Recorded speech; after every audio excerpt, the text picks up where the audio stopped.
I would like to announce the length for the benefit of our invited guests. So, the length of Proton's new sedan is Proton S70. 全新的 Proton S70 即将来到马来西亚的市场。那这个 S70 就是基于第4代帝豪的 BMA 平台打造。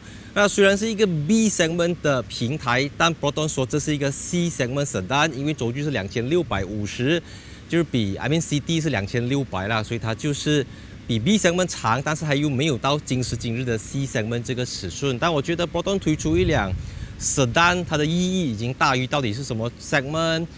什么价钱等等，因为Proton已经很久都没有推出新的 sedan 了。在过去几年，Proton推出了很多新的车型 ，X50、X70、S90。这一次终于是继 Preve 已经是不知道很久前的事情了。Proton再次推出 sedan， 我自己是觉得非常有意义，因为在过去以来 Proton 的 DNA 就是 sedan 的 handling， 从 Saga 到 Proton 到 Gen2、Persona 到 Preve。那现在 Proton 终于带来了新的这个 sedan， 所以今天这集呢，我们就来到了 Proton 位于沙朗的总部这边，进行了一些很匆忙的试驾，有 slalom， 有一些测试 ADAS 等等，所以我就尽量在这个非常有限的时间里面跟大家介绍这个。你看，警察要来抓我了。这个 Proton S70 呢，照理来说，它的直接对手是 Honda City、Toyota Vios 和 Nissan Almera 等等。那我刚来到这边就发现到 Proton 把它跟 A-Class 和2 Series Grand Coupe 摆在了一起，我是有点傻眼的啦。坦白说讲 ，Why? But for I mean 我知道 Proton 或者是吉利他们追求的是很多 premium 的材质，但是有没有必要把它跟 Mercedes-BMW 摆在一起 ？Proton S70 采用 1.5L 3 cylinder turbo，A200 用 1.3L 4 cylinder turbo。218i 用 1.5L 3 cylinder turbo， 所以它们三者之间还是有一些相似之处的。首先说外观造型的话呢 ，Projected LED 大灯，然后 Infinite Width 无限编织的这个前格栅造型，还有全新的 Proton 圆形的这个 logo。所以整体上这个 S70 或者是第4代帝豪，它强调的就是它有 0.27 CD 的低风阻系数。再来呢，它整体的车子的宽度，从车头到车尾都整个很有张力，整个很宽，肩膀也很宽，就让你有一种很魁梧的感觉。虽然是一个尺寸不大不小的 sedan， 可是整体上你看晚上它车后尾灯那个线条啊，贯穿式 LED 车尾灯，所以你觉得这个车子好不好看？然后这个叫 Teal Bayou Green， 是一个 Proton 车系里面全新的一个配色，你必须要买到算是最高配的2个才可以选择这个颜色。那除了最低配的 1.5T Executive， 全部 S70 都有复合式皮革座椅，只有驾驶座有6项电动调节的功能 ，Power Seat， 副驾驶座椅都是 manual 的。Proton S70 搭载 1.5L 3 cylinder turbo 引擎，采用 MPI 技术，而不是 TGDI 技术，有150 PS 226 Nm， 也就是 Non-Flagship 版本 X50 的那个 Powertrain。1.5T Executive 和 Premium 用16寸，那 Flagship 和 Flagship X 用17寸，原配轮胎是 Goodyear Assurance Triple Max 2轮胎。虽然这个是 Proton 的 C segment sedan， 但 S70 用的是 Torsion Beam 扭力梁非独立悬挂，而不是 Multi-Link 多连杆的独立悬挂。那在吉利的汽车世界里啊，基于 BMA 的帝豪算是小车，基于 CMA 的新锐才算是中大型的 sedan。那新锐和星越 L 的 CMA 就是 Volvo XC40 的 CMA 平台。那回到 Proton 的世界呢 ，S70 和 Preve 的轴距其实是一样的，都是2650mm。那我们回到 Preve 的那个年代呢，这个轴距的确是一个 C segment， 但是随着时代的演变，现在的 C segment 至少都要有2700mm 才可以叫自己是一个 C segment。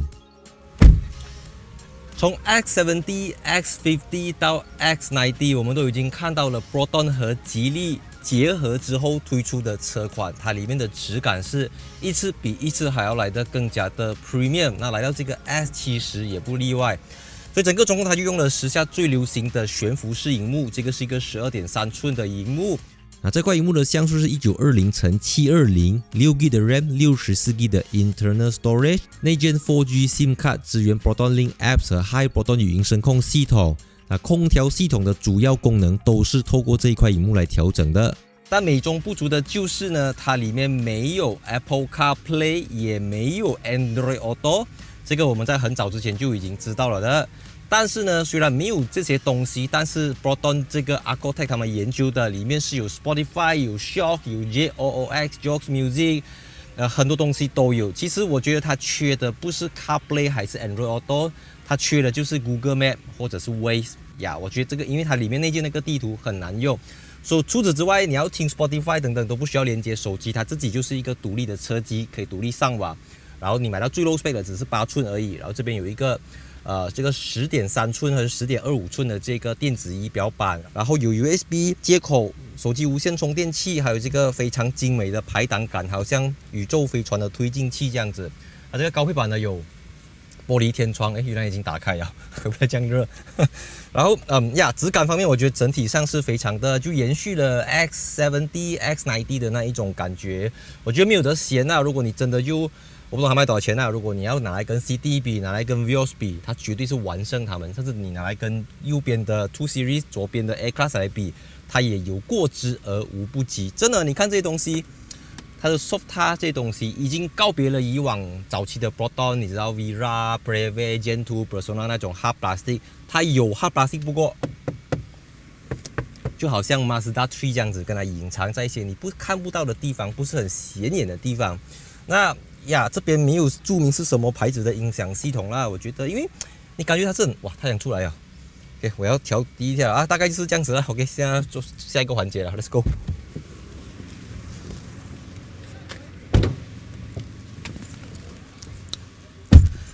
真的很久没有坐到 Proton 的 New Sedan 了。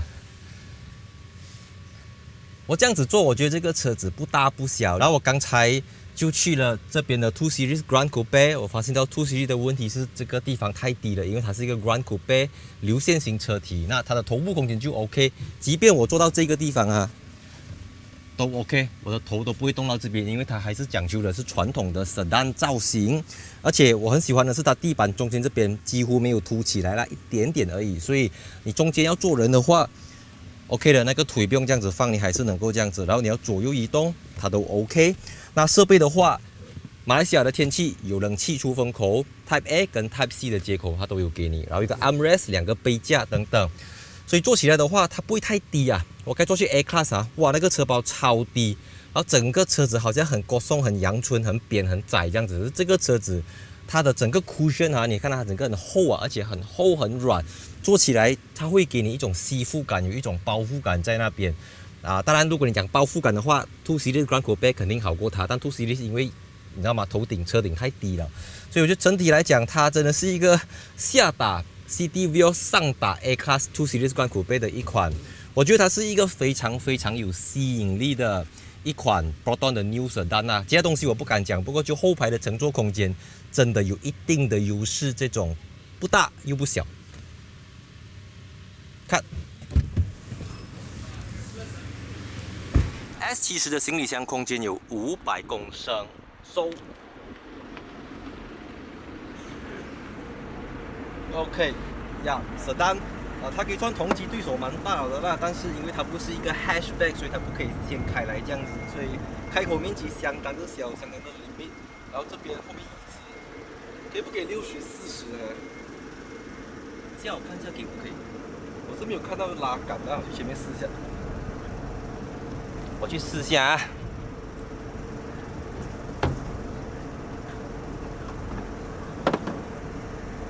可以。Slalom test。首先是 Slalom 绕桩测试 ，S70 提供3个 Steering Mode、Normal、Sport 和 Comfort。你需要在电子仪表板里面去切换 EPS 模式。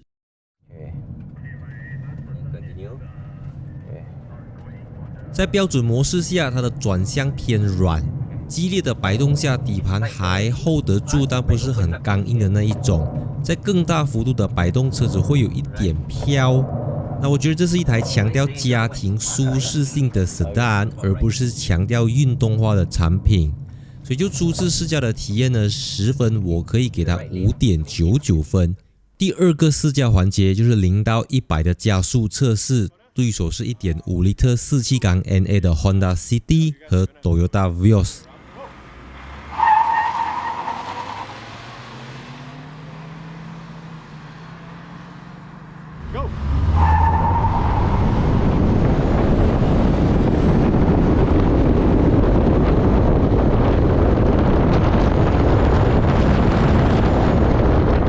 毫无悬念的150 PS 226 Nm 的 S70 遥遥领先。然后我坐上 Honda City 呢，我把冷气关掉，进入 S Mode 的变速箱，一脚油门踩下去，那起步反应速度比 S70 好，但很快就被迎头赶上。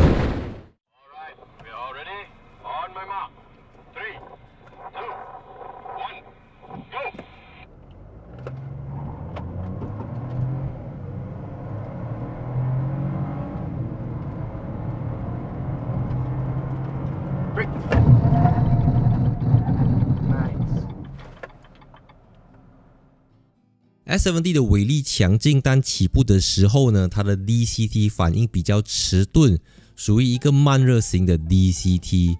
那官方测试成绩0到100在 9.5 秒左右，所以很明显它不是给你拿来做直线加速的。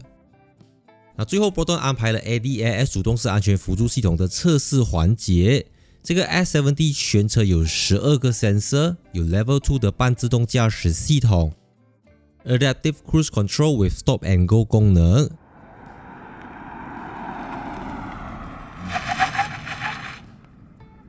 那 1.5T Flagship 的有360度的全景摄像镜头 with 3D display。今天这集 Proton S70就暂时到这边，因为这只是一个 Media Preview 媒体预览会。那现场有提供时间，但不是很够啊，时间非常的有限啊。那我们必须在很短的时间里面，我没有办法按照自己平时的节奏来介绍、讲解和试驾车子，但我尽量把今天所有的片段给拼凑出来，给大家一个比较完整的画面。到底这台车子，它的定位、它的动力数据里面的规格、空间大小等等，给大家做多一个参考这样子。那这个车子除了刚才在大白天看到的样子之外，其实你在锁车或者你在 unlock 车子的时候，它有给你这个 light show， 好像之前我在同样一个地点看 Smart #1 的时候，这样子也是有这个很美丽的灯光秀这样子，所以这些也是车子的一个附加价值。那你现在看到的这一台其实是有一个 body kit 的，有一个 skirt 在这边，比较低，比较有 VIP 的感觉这样子。那目前没有 details， 要等到发布我们才知道。所以我再次提醒大家，目前我不知道价格，你问我也不知道，要等到车子正式发布才会有给大家进一步的这个详情这样子啦。在这次的媒体预览会上 Proton 的负责人说，他们的目标是要在每个月都能够卖出2000到3000台的 Proton S70， 这个目标的确是不小。那我目前真的不知道多少钱，但我偷听到这台车子非常有可能会从马币79000块，或者是马币8万块起。如果它真的是卖这个售价，我相信对于 City、Vios、Almera 等等都是一个很大的冲击。但我还是不明白为什么 Proton 也要叫它 C segment， 它明明就不是一个 C segment， 无论轴距尺寸都好，它只是一个大一点点的 B segment。所以我觉得与其叫它 S70， 我觉得它真的更应该像是一个 Proton S50， 因为它不是 Sedan 版本的 X70。所以欢迎留言告诉我你对 Proton S70的看法是什么，我们一起来讨论看看。那喜欢片记得 follow 我的 Instagram， 还有来加 Facebook page， 我再注意我们下期影片见。Cut Action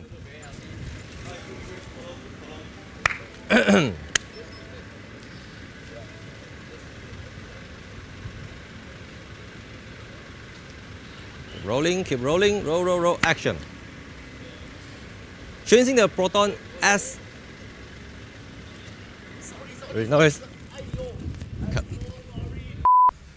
把这个天窗怎样把天？Hey Proton, Good afternoon. close the sunroof. Sure, it's closing.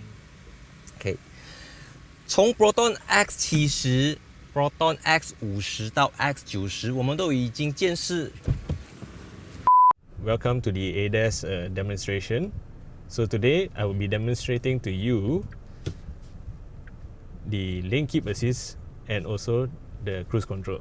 So basically, for the lane keep assist, we have either departure prevention or giving you a warning. But the cool feature about this Proton is the centering feature. What it does is that it detects the lines and it will center the car by itself. Okay? On top of that, we have the cruise control, adaptive cruise control, which is currently very common in cars. But the differentiating feature of the intelligent cruise control is when the forward car is detected, when it takes turns, the car will follow its direction. Except if there's an abrupt lane change, then it will not follow. As long as you are in the lane, taking corners, it will follow. Right? The emitter cluster, it will detect the road lines, either solid line or the braking lines. Once it turns blue,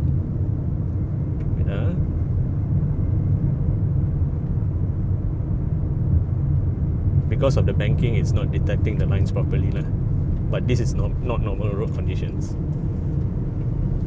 Okay, for example now, we are on a straight road.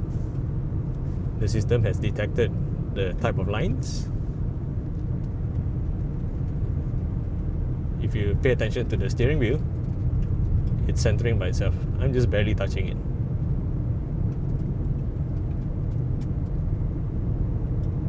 Now this is the lane centering feature. It will work on corners as well, but like I said, because of this banking, it's interfering with the lines.